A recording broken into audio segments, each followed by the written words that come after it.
Kumari Yamuna was married off to Sri Damodarappai of Chittedathu family, Cherthala, one of the well-known joint families of landlords with wide range of trading interests.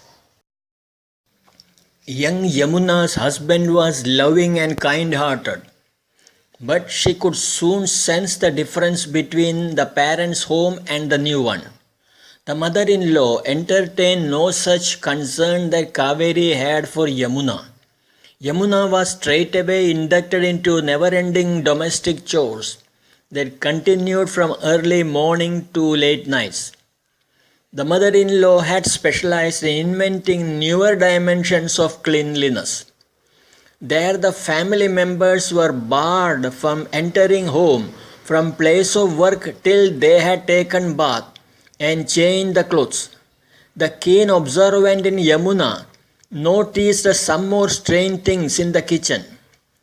There the rice vessel was the villain. Once you touch it, hands should be washed before handling items like oil, salt, vegetables or its preparation, lest it should make it korkoto, as it is called in Konkani, unclean and unfit for consumption. But there was an exception to it.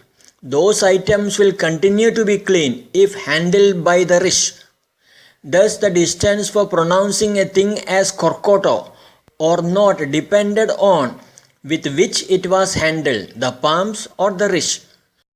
For Yamuna, though so good in mental maths, this maths was a little difficult to comprehend. Yet she had no option but to fall in line in the adopted home. Nevertheless, thanks to the grooming by the mother, Yamuna never complained. She went through those harrowing experiences as divinely ordained. The couple in due course had their first child, a boy, who was named as Vedavyas. This happened even as Yamuna was just completing 16 years of age. Within the next 4 years, they had 2 more kids, Janaki and Sridhar. And then the biggest tragedy struck, the untimely demise of her husband following an infectious disease.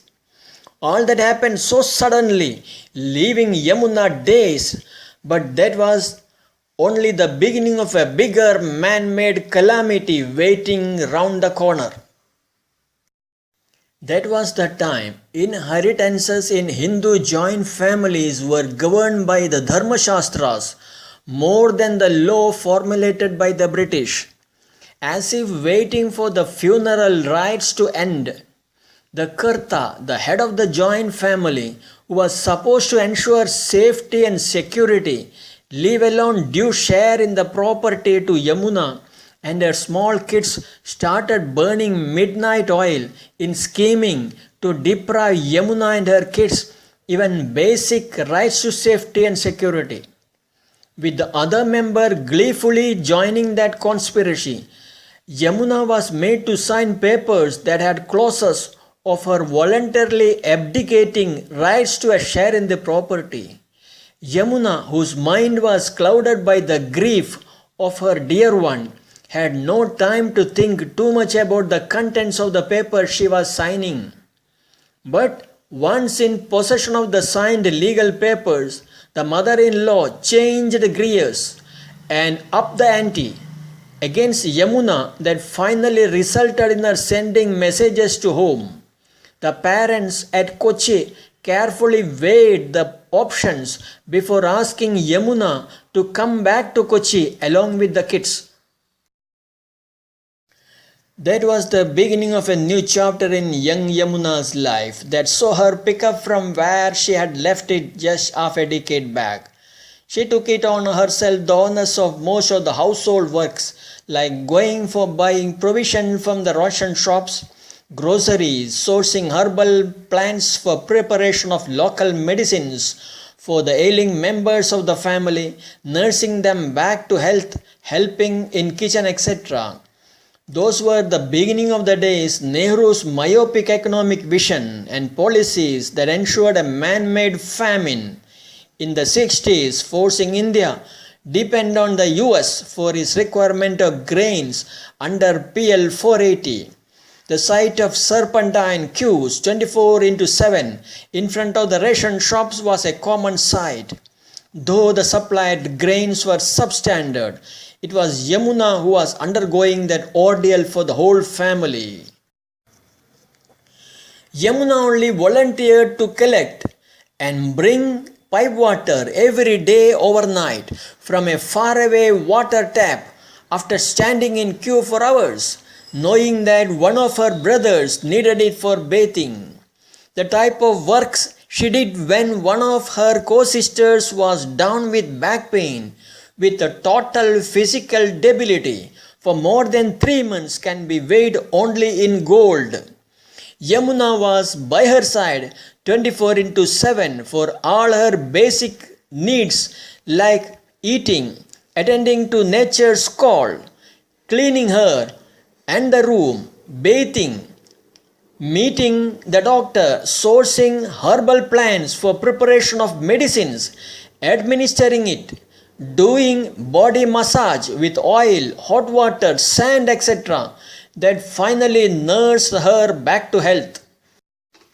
Yamuna was also the one who took care of all the kids in the family who had itching bacterial infections all over their bodies, especially the legs, below the lips, etc., that generally takes months to cure. Yamuna alone nursed an ailing child of another brother who had continuous whooping cough. Yamuna only voluntarily accompanied the grown-up girl of her younger sister, hospitalized for a prolonged period in the local government hospital. Yamuna alone accompanied one of her sisters-in-law for her 2 cataract operations in a private hospital in Ernakulam. Later, when the 3 brothers with a mutual consent set up their own homes, Yamuna alone volunteered to help in their kitchens for 3 days in a month when the mother of the house was unable to cook because of issue related to body cycle. All these incidents only underlined how the value of helping each other, ingrained in her mind by the mother, played out in Yamuna's life. These instances underlined selfless work she had rendered out of her love for her siblings and their family members, making one wonder what would have been the situation had she been not present there during those critical times. It becomes significant seen in the context of atomic families consisting of husband, wife with a couple of children, mostly away in distant places, suffer in silence with none to rely on when faced with life hard realities.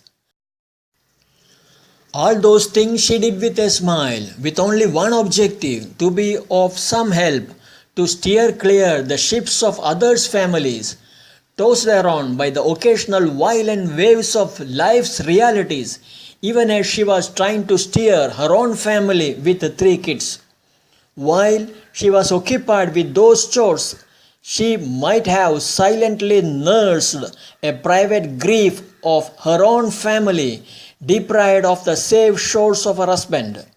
Though most of them, busy as they were with their own life, might not have even inquired her about it, that some from the new generation did find time to talk behind her in a language that she did not know, revealed their mindset to her unselfish actions that they might have been taking it for granted. Sensing it, large-hearted Yamuna surely must have taken that too in her stride, with a silent prayer on her lips.